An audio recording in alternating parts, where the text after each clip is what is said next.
set a framework for what we're doing this morning, and then get into some really fun ideas and some history of American University and its intersection and history with the Methodists or United Methodists, and then kind of process through like what does that mean for us? What can that mean for us? And what's good, what's bad, what's still relevant, what's things that can fade into history. And so that's kind of what we're hoping to do today.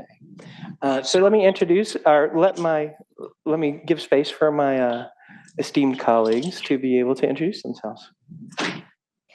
My name is Zurn.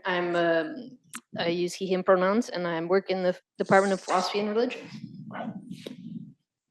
My name is Nick Buck. I am a colleague of Perry's, teaching in the Department of Philosophy and Religion, where I teach mostly classes in religion, a couple in philosophy. And can everybody hear us okay? It's a little bit loud. Hello. It's not working. No, okay. I can hand you this one. Okay, that sounds good. Do you want to switch chairs so you guys are beside each other to share? Sure. Yeah, sure, sounds good working. Okay. Switch.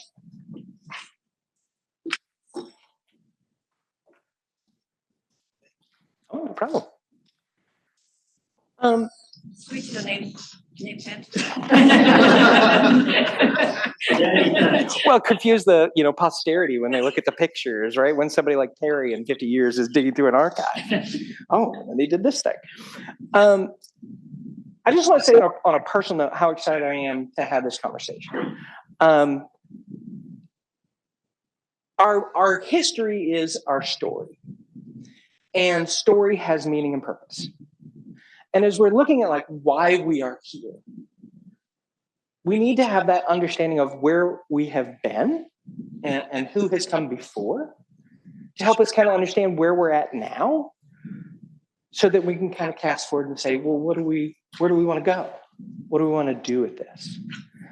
And so having a conversation that looks at our history and our past and what are those things that have brought us to this place, and then setting it in a framework of a real discussion of good and bad, what is beneficial, what has been harmful.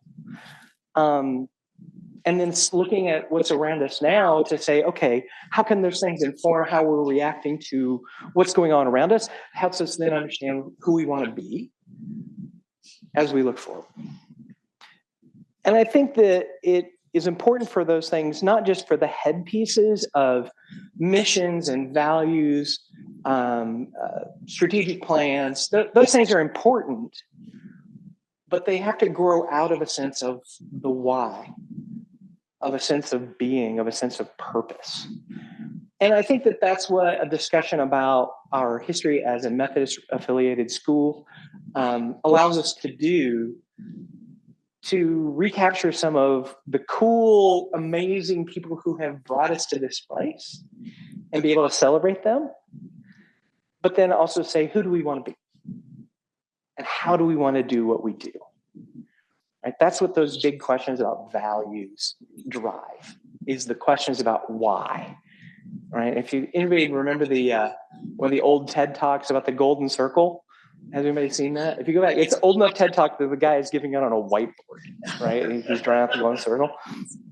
And that golden circle, it says how you do stuff, what you do, but the why you do it. And if you can tap into that idea of why, you're in the heart space for people. And I think that's really important right now as we are having so many existential questions about why.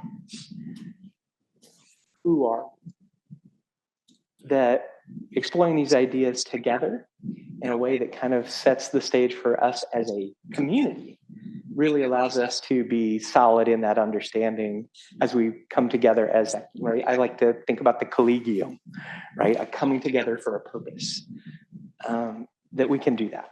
And so that's what we're going to try and do today. Did either of you want to add to that before I hand it off? All right. Well, then I'm going to hand it off, and I'm just going to sit here and listen to this. There's just some really cool stuff that I've only got to see the slides for. So I'm really, really interested in this.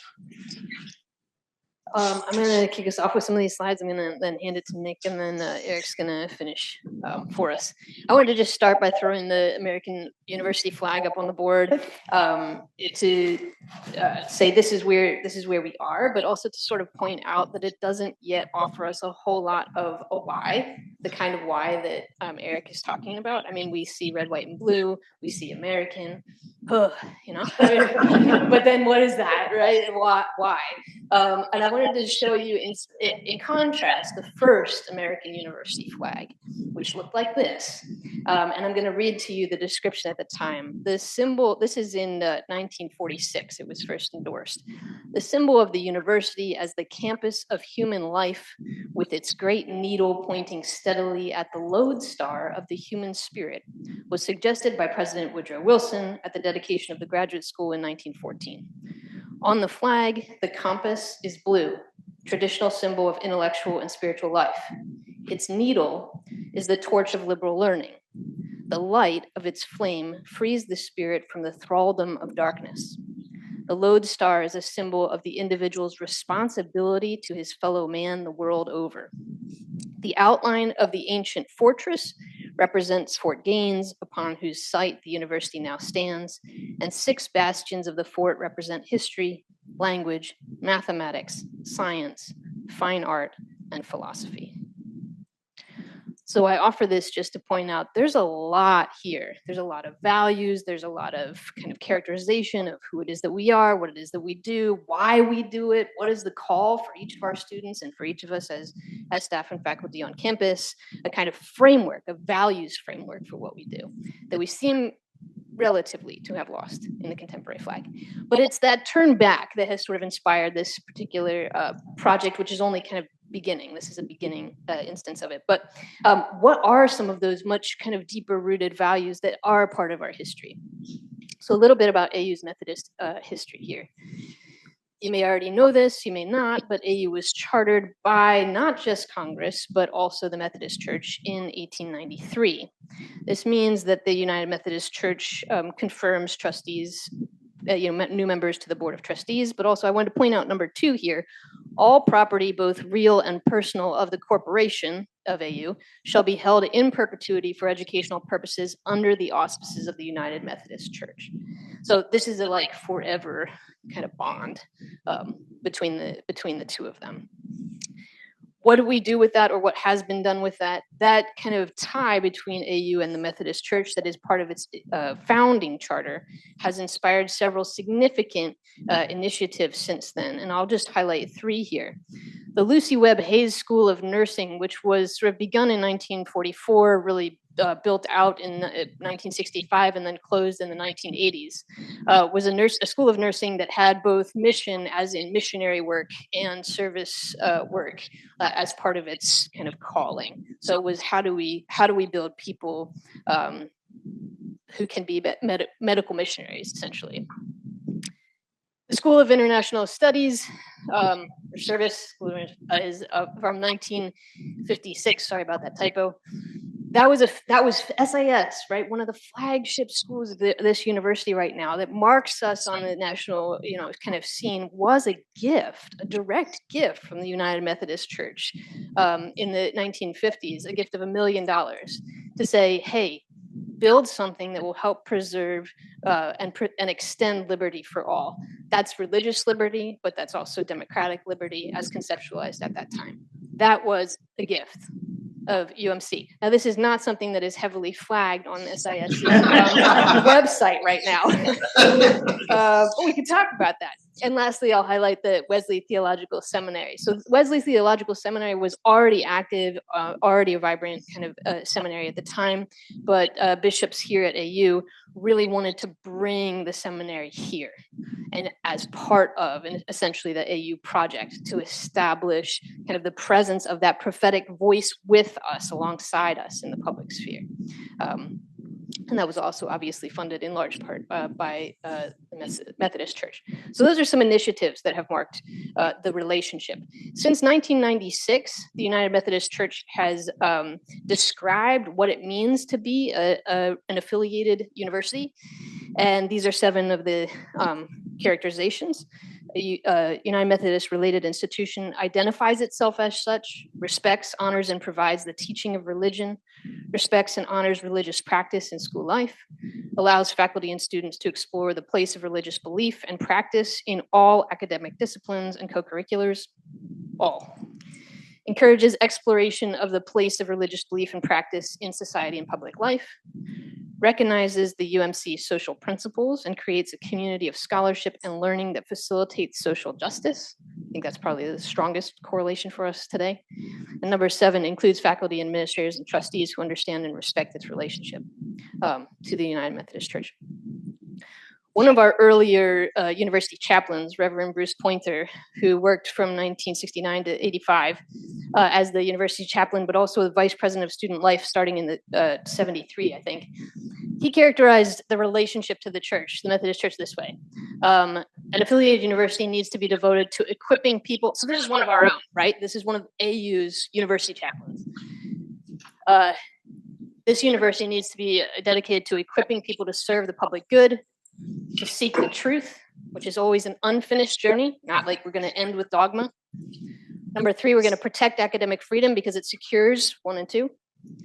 Number 4, create a community on campus that serves the body and the spirit as much as the mind. That's part of the impetus behind a religiously affiliated institution, the whole person.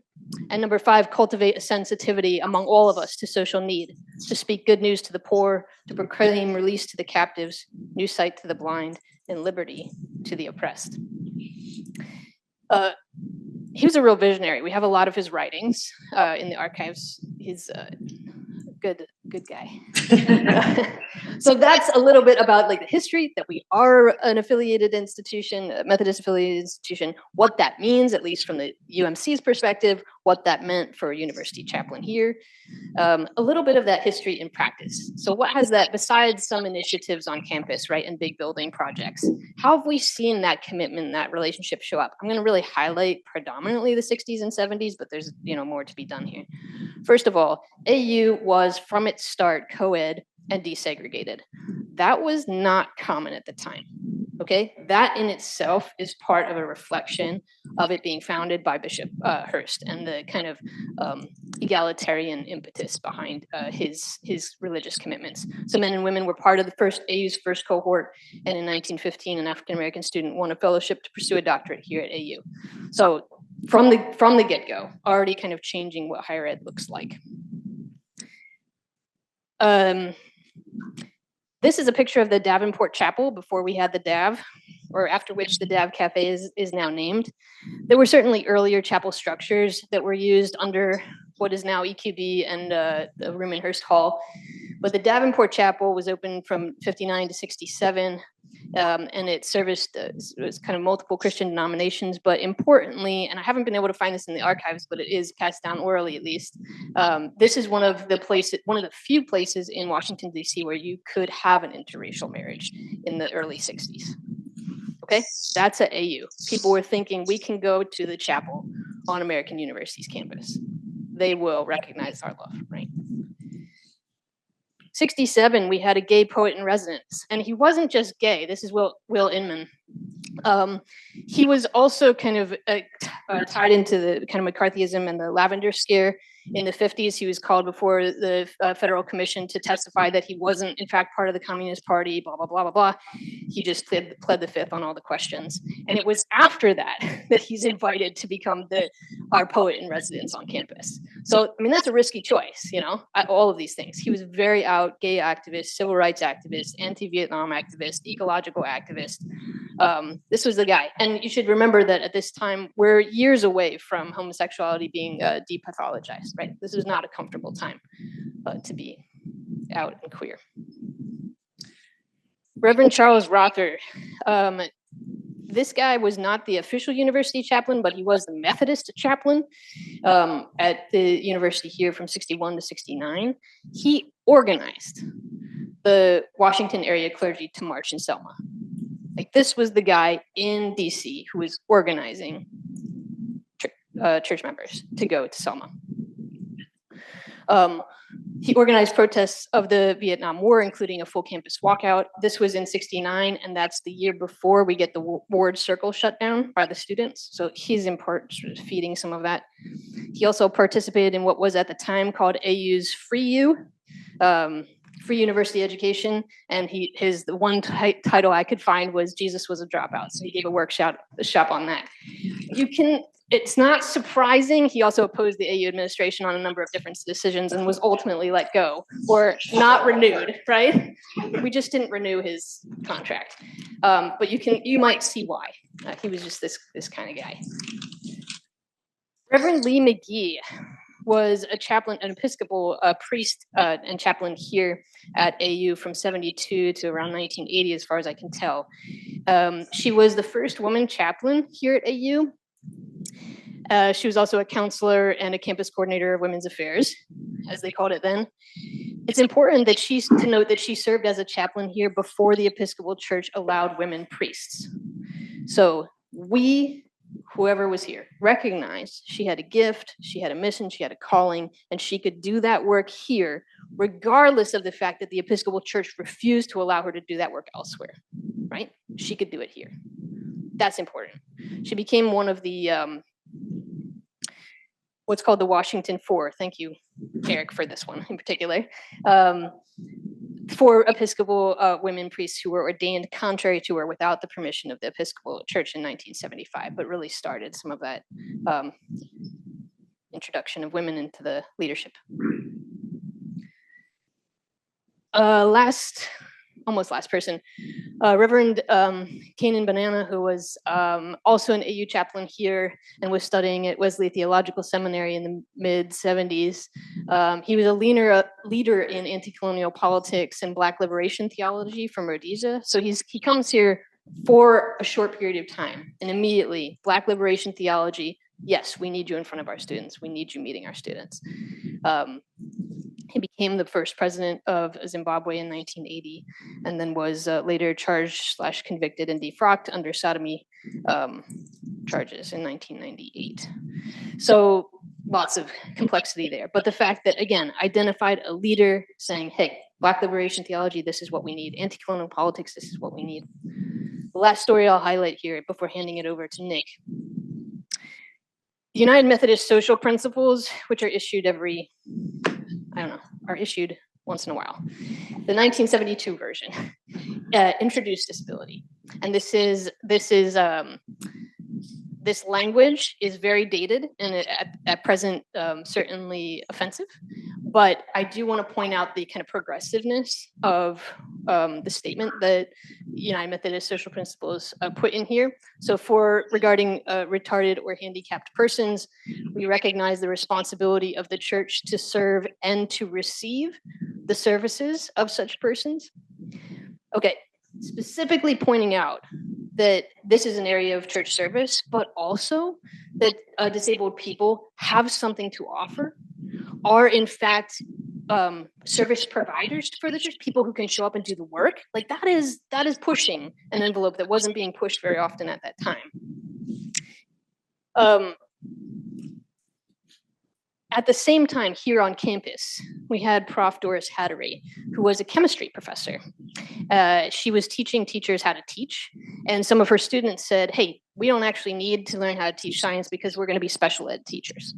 And she thought, that's ridiculous.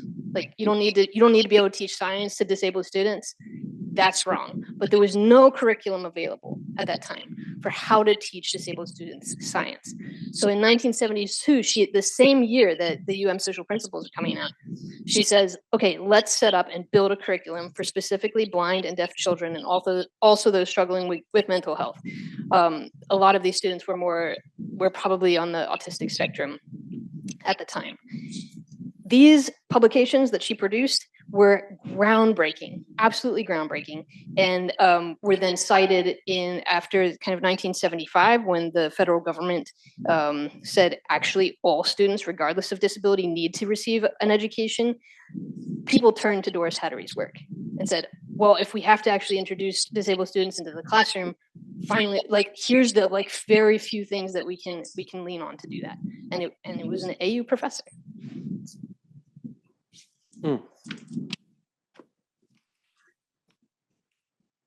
Thank you, Perry.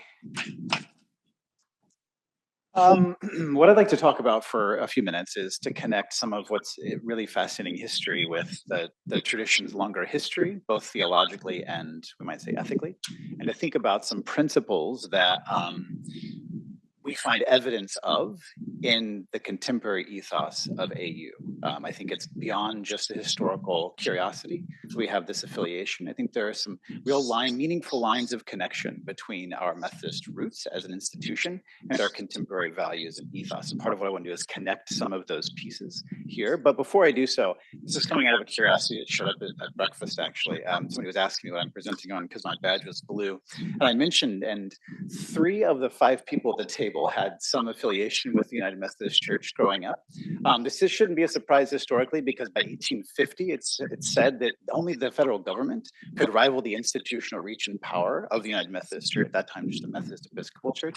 So I'm curious, just I want to ask, how many of you have had some connection to or background in a Methodist affiliated organization? Okay, so most of you, it looks like, have hands raised. For those of you that don't know, just be very quick about this. I'll try not to lean too heavy into this. This is something I'm really interested in. But of course, the Methodist tradition is a Protestant outgrowth of the Christian tradition, which is developed in the sort of Latin Western development of that tradition that begins in the 1730s and 40s in Britain and comes to the United States and has quite effective spread in the 1740s or so, and between the 1740s and the 1850s become the most prominent religious institution and the most prominent institution aside from the federal government by the middle of the 19th century. At which time, in the middle of the 19th century, a number of higher education institutions are spawned, including this one, as well as Duke University, Northwestern University, and a number of others. So these values I want to talk about here that connect some of the history with the theology and beliefs, both historic and present.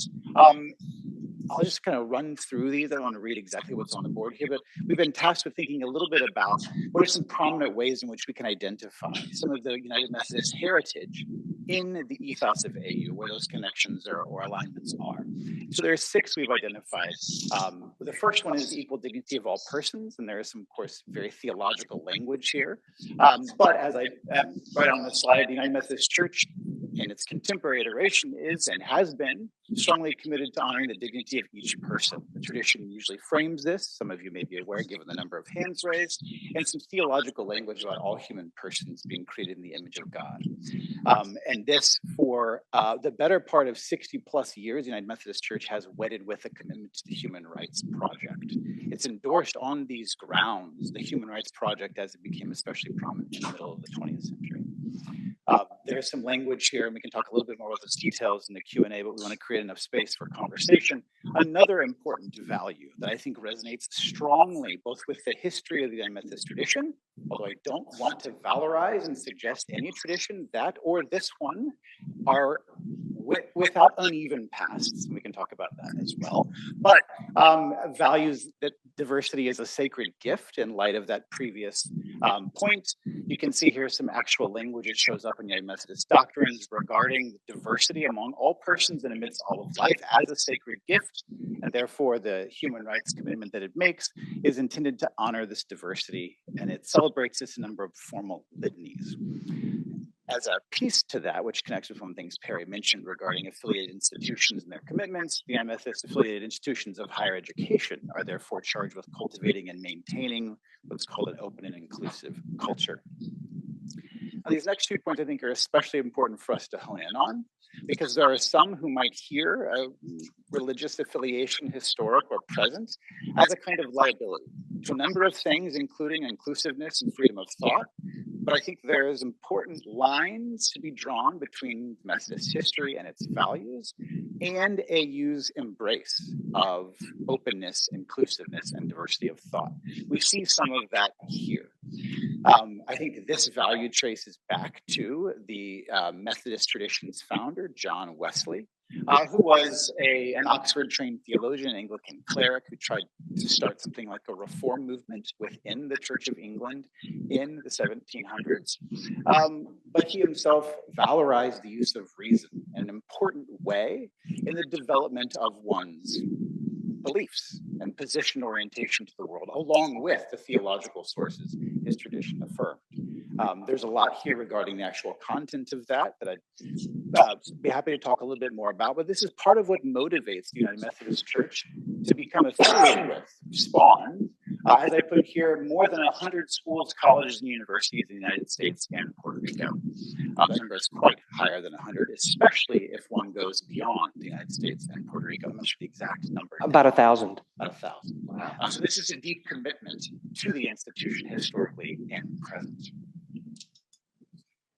As well, I think this is a vital point to emphasize the tradition itself, hearkening all the way back to its founder, has embraced, and we can see this especially in the historic development of the United Methodist Church, what we would call self-reflective and self-critical orientation to one's own beliefs and values. What's interesting, in the early 1970s, just after the birth of the United Methodist Church in sort of modern iteration, a famous theologian was tasked with orchestrating a kind of convening group around what theological tasks the church was going to be committed to. And his declaration, which raised the concern of some, was that the tradition is shot through with theological pluralism. It is a big tent church, to the chagrin of some, but that has been and remains an important feature of the tradition that has allowed it to support the kind of diversity of thought that both contained within sometimes causes a number of internal squabbles, but also in the institutions it goes to become affiliated with. There's some detail here regarding some of that actual language, but it's often anchored in a kind of commitment to not just reason itself and self-reflection, but also a sense of human fallibility and limitation with regard to a number of different positions on belief and value. Something else that I think Perry mentioned is really important for us to note at this point, as higher education is under scrutiny for its kind of roles, purposes, and contributions to society. One thing that is running through the United Methodist Church's commitment to education, especially but not only higher ed, is that the value of, and this is going to be points 5 and 6, of education exceeds any simple economic purpose or transactional value. So on the one hand, the tradition has affirmed and continues to affirm that a whole person formation is crucial for whatever the work of higher education is to be about. That includes sort of psychological, spiritual, social, and intellectual, somehow bound together as one. And of course, that means imbuing students. This is a part of the chartered task. This should sound quite familiar, I think, to those of us at AU who've been around for a while and can gather the ethos here. A vocational sense of service to the common good and commitments to social justice. The United Methodist social principles, as Perry was mentioning, which is sort of revised, updated every 4 years or so, reads as the document that the current United Methodist Church wants to present as its commitments to the social order. And there has always been a historic tie between what the tradition often calls personal belief, devotion, piety, what they call personal holiness, and social holiness or social commitment. And there's a line that shows up often in United Methodist pamphlets and language that says there's no personal holiness without social holiness. And we can see that in a lot of the commitments that a place like AU was sort of birthed for with regard to imbuing students with a sense of public service. One that goes beyond just economic transaction, but also a kind of contribution to the greater common good. I think with that, I'll pass off to my colleague to talk about where we might go from here.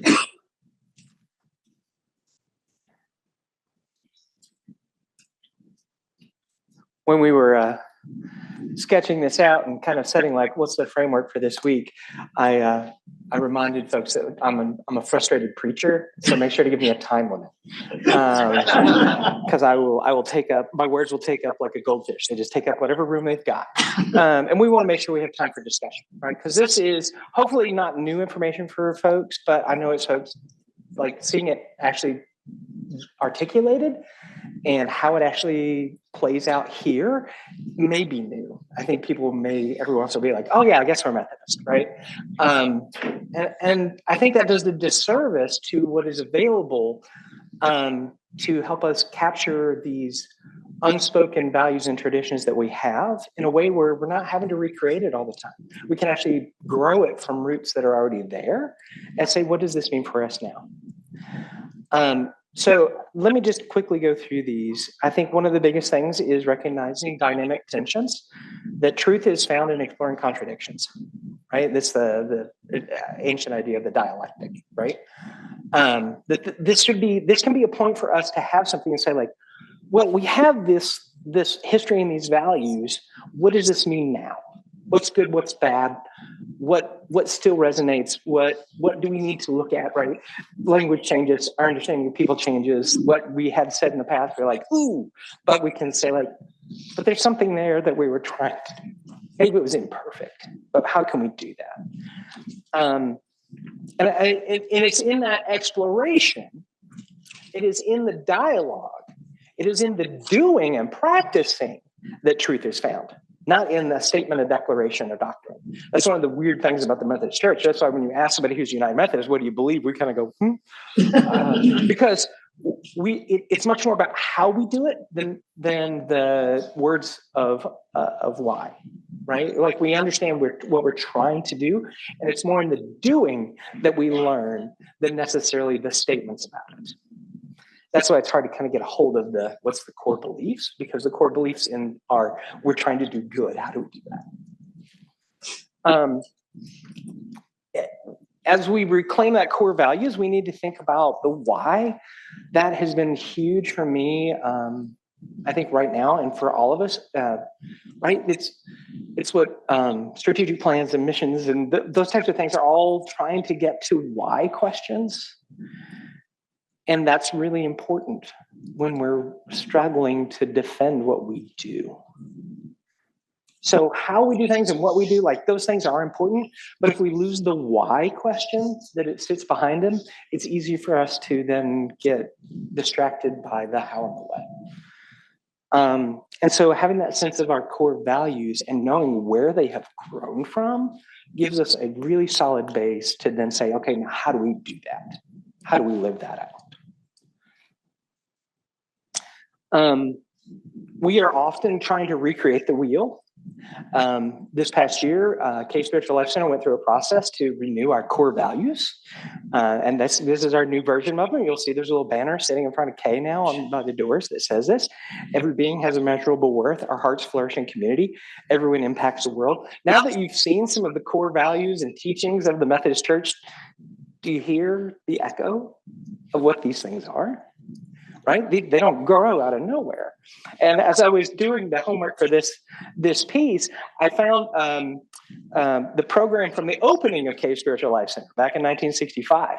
And what they said is the university feels the need for allowing all to worship as their conscience may dictate, and to meet for discussion of religion and for fellowship, right? Community, meaning, purpose, the sharing of different faiths and denominations, diversity, will allow more fully for encounter, for questioning, and for seeking that self-reflective dialectic of what is meaning and what is purpose.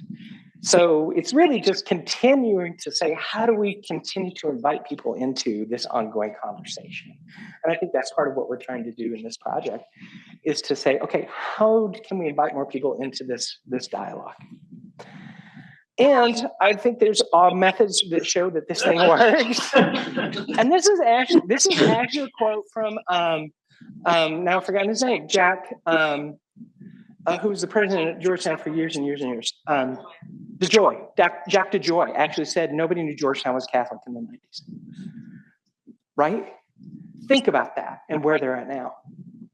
That was because Pope John Paul II read an encyclical called Ex Corde Ecclesia that says we have to reclaim what it means to be Catholic institutions of higher education. What is our purpose? What is our core? What are we about? Why are we doing this? And why does it make us different from everything else? So we have an opportunity to kind of say, wait, is this still important? And how can this work for us now? And it's not a new conversation. Other people have shown this is an incredible potency in this kind of a process. And then, faiths, beliefs, and religions are best when they're additive. I think Methodist Church does a great job with that when we're at our past. To say, this isn't just about us and us saying, oh, we're Methodist, so everybody has to be Methodist. It's saying, I'm Methodist and you're something else. What is that like? How does that work in here? And what can I learn from you? That's one of the reasons I love what I do in interfaith, interbelief work, is because I learn so much about myself in the process. And we see the overlap, and we see the distinction, and we see that there's beauty in both of those things. And we see where other people are doing those kind of conversations, where they have said, this is who we are, and we are something more, because we want to bring everyone into that. And then there's ongoing data that shows that this has affected young adults right now are actually very interested in spirituality, but not so sure about religious institutions, and how there's kind of a growth in that area. And that we are actually already have the establishment and the roots in the history of doing this kind of work that we see is an interest for those students who are looking now. I think it says volumes that George Washington University just restarted their chaplaincy program because somebody remembered they were founded by Baptists. When's the last time you heard that? Right? But they recognize there's an interest and a desire for this kind of work because it roots you in a different way, and not just as an institution, but to give people that resilience and that power. So we're into the questions part, and I'm gonna feel bad. Is that right? Okay. Because one of the nice things is I've given up on giving up right answers. So that's one of the best lessons I've learned from chaplaincy is it's about the exploration, not about trying to find the truth at the end. So we've presented a lot. What would you like to follow up on? What is interesting? Okay, so I see the second question. Should AU rejuvenate its United Methodist? Let's just jump to that one, yeah. And I was wondering, so what is AU's current relationship to the United Methodist Church? What's the difference between Methodist and United Methodist? Okay, great. Well, I'm going to do the easy one first. United Methodist is the current understanding of the denominational body that is the global successor, well, we claim it at least, of what Wesley started. There's actually a whole bunch of different Wesleyan and Methodist churches and denominations that have grown out of that same space. Depending on who you ask, 500 to 1,000 different denominations would call themselves Wesleyan or Methodist. So United Methodist is kind of this core mainline tradition that still continues forward, that has the global aspect. It gets complex from there, but it is kind of when people think of Methodist, they're usually talking United Methodist. There was a recent split over the past couple of years that people may have tracked in the news, where about a third of the churches that had considered themselves United Methodist decided there's too much difference between what we're trying to do here. We're going to do our own thing. That became the Global Methodist Church, and that's one of the reasons we're trying to be intentional about the language, because that's a very different understanding in some ways. Can I jump in? Yeah, please. About the current AU relationship with Methodism. Yeah. That I just want to flag that although this is certainly recognized and acknowledged on the section of the website under charter and on all kind of AU campus tours, if you go under mission and values, it is not recognized. So AU's mission and values are no longer overtly connected to its Methodist history, and I think that's a loss for us. But I also think that our administration right now is what, religion curious? I think this just died. So, and it is actually still, we are a United Methodist affiliated institution. So there is still an ongoing process that happens both from the United Methodist Church and within the Board of Trustees to say this is an ongoing commitment. I do think sometimes it's because it's in the charter, it's like, well, we have to do it. And I think that's a real lost opportunity because it's there. How might we use it? Property. And the property, and it's a lot of different places. Yeah. I have a quick add-on. First of all, Perry, I want to thank you because I did not know this history. And like what Eric was saying, like it's so important to do this storytelling. You did a great job. And I would like the PowerPoints, are those going to be made available? because I want to go back. There's also a much longer report that we're working on. So if you want more stories, there's more stories. But a really quick question about the recent history. You know, how is American University and other universities, how are they involved with the United Methodist Church as an institution? Is there representation like in general conferences or whatever? And then what was our involvement in the last 5 years, the discussion about, you know, the Book of Discipline and the splintering of the church? I know about that too. Go ahead. Yeah, go ahead. Oh, I do. I would love to hear. I just want to say that our previous president of AU really pressed the United Methodist Church about the kind of LGBT issue overtly and loudly, and even before the negative decision was restated. And the bishop here in Baltimore, Washington Conference, which is kind of a regional connection for us, was very vocal in as much as she could be because she's got official stuff, but has been very intentional about inclusion and diversity as values that we need to bring forward. So there were a lot of times where AU was an important voice in those discussions, but it's the relationship right now. Basically, because there has been this internal struggle within the United Methodist Church of like, what does our future look like? And this has been going on for 20 years at least, really hot for the past 10. The structures that have been built have been decimated. They kind of tie us to what's called the General Board of Higher Education and Ministry. Because if you imagine a third of churches also means a third of funding for structures and things like that, all went away. And so there's a real gap right now in understanding how do we connect now more intentionally. One of the nice things that was happening here is because of the folks who were here as representatives, Revo being one of those and some other folks, it was kind of like, okay, AU is going to be okay. Let's focus on the places that are really struggling. So if you want to go back and look at what happened at SMU during the midst of this, where it really got ugly, they're like, okay, it's not a current fire, but now it's like, okay, what does this mean? And so I think a lot of universities and colleges are looking for that connection piece right now and re-understanding what does that mean. And you can look at how that's going really good and where people are really struggling. So I would lift up High Point University down in North Carolina as a highlight. Some of the struggles and conversations that are happening at Duke is a space where it's really a challenge right now. And so I'll just lift those up and say people are trying to figure it out right now. We're all in a liminal space. We don't know what's happening. And so who we are and how we want to show up can help us understand and really will drive the United Methodist Church to commit to this in a different way. If AU steps in and says this is important to us, it's going to be transformational to say this is still something that we value as a society in our church.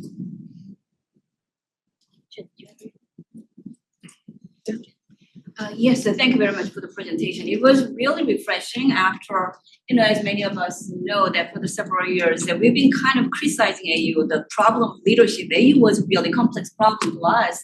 And then here we see that AU's history of social commitment and all these good values that AU kind of made investment. Now,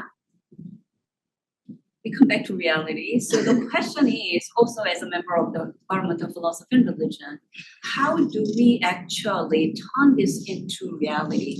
And for example, the current the strategy plan, do they reflect any of these values that we own historically?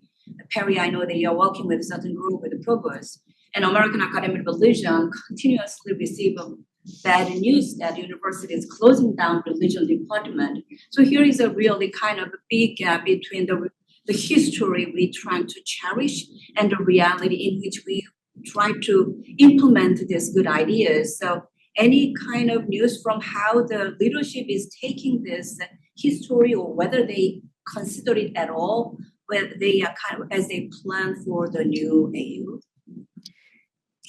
I think the answer, at least from my perspective in my meetings so far, there's a curiosity. So the reason that all of this started was because I was tasked by the administration to go down this route. And then, but I didn't grow up Methodist. I did grow up religious, but so I brought on 2 experts as well, and I happen to love archival work, so it was fine. But so there's an interest in, hey, can you pull up the information? What is the history? What are the connections? What are the values? And now our task is to bring it back to them and see how that affects future conversations. But I do think that the role of the Philosophy and Religion Department and the K Spiritual Life Center, they could really be kind of leaders in that, especially because of the interfaith commitment of K Spiritual Life and the huge commitment to kind of social justice issues and perspectives and the diversity in the Philosophy and Religion Department. Like the way we're not like a lot of other Philosophy and Religion departments. We're very unusual here actually in our already commitments to those things. So I think that we could lead in a way that doesn't kind of push people's I'm afraid of religion button. Right, so there is a certain way of kind of hiding by the foreground, the kind of showing. In a way, too much of religion dimension could cause certain kind of pushback, but at the same time, these are all the values coming from religious tradition. So in a way, that in both our kind of policy making at the university and an education, AU core and things like that, how we actually incorporate this, so then actually make these values the value of AU and AU's education. Well, and as I mentioned in this very last question here, I mean, right now in our political climate, religion is assumed to be a prerogative of the far right. And I don't think that's going to change in the next 4 years or the next 8 years. And so I think it is a time in which other ground needs to be claimed here, and other ways of reinterpreting these traditions needs to happen. It needs to happen loudly. And I think universities are a good place for that to happen. I had the opportunity to work with a group from Georgetown Day School last summer who were talking about church and state. And they were all like, oh, these 2 things don't relate. And I looked up to them. I'm like, well, do you know anything about Martin Luther King? Right? The Reverend Dr. Martin Luther King Jr., who studied at Boston Theological School, which is a United Methodist space. These 2 things are inherently together. And there's such potency in recognizing that when we explore these deep beliefs, right, so many people are motivated by these, it helps people find that sense of purpose and meaning that is so important for what we see as student success and retention and those types of pieces. So it really ties into all those other things, but those are how and what's, and we forget the why. So there. I'm like, there was somebody right there in the front. And we're way over. I'm sorry. So I want to go back to something you said at the start, Eric, about there being harmful parts of this past as well. And I think that story also needs to be told. So from the SIS perspective, I have heard stories of alums who said, I was a Jewish SIS student required to attend services at the Dow Chapel, and that made me profoundly uncomfortable. And so I think the story of why this gap appeared and talking to people who were part of the generation that made those decisions about why they made those decisions would be a really important part of kind of mapping out the broader story that you're telling, and also says, so what then happened in the 70s, 80s, and 90s to get us to that kind of bland kind of flag that you started with, and what are the actual experiences of human kind of pain, discomfort that underlay some of those changes and allow those voices of people who felt that they had been harmed by some of the past to also be part of the story that you tell, so that as we talk about our future going forwards, we can acknowledge those voices alongside these inspiring values. I have to talk more as well if you want to talk more about some of that settings. So, I think that's really important. And I think one thing that's important to bring out too is to note the unevenness in both institutions, AU and the United Methodist Church. Think about how there have been reasons internal to them, nevertheless, that have allowed for constructive, generative progress on these fronts. And in a certain sense, the United Methodist Church not going to compare here, but has recently started to turn into this reparative work in ways that I'm not sure AU has. And so there is a kind of constructive dialogue back and forth. I mean, you could speak to this more as a sort of someone inside the tradition, but has turned full on to this, and not least with regard to human sexuality and other issues like that have been contentious for some time. But there's a model there too, and some generative conversation I think is possible. I think that recognizing of the pain and harm and where we have fallen short is essential, right? If you think, I'm going to back it all the way out to a theological perspective as a Christian, you got to know where you're sinning to be able to reconcile and get to where you want to be, right? And so naming that where we have fallen short is just as important as where we have succeeded, and being real about hearing that pain and story where we're falling short in the past and now. So I think it's absolutely essential as part of this process. We would love to continue conversation. Please stay, and please do, if you would, provide feedback on this brief anonymous survey.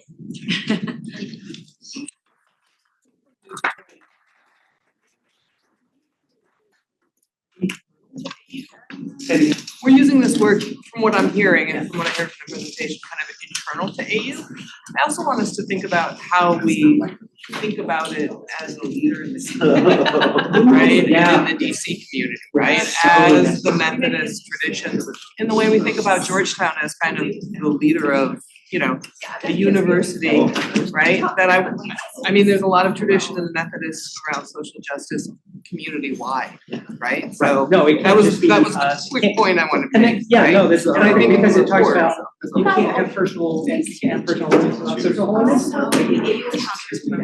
And we see that both in the chaplains in the past and how it's dating into the time. I think that goes back to that. It's not classes.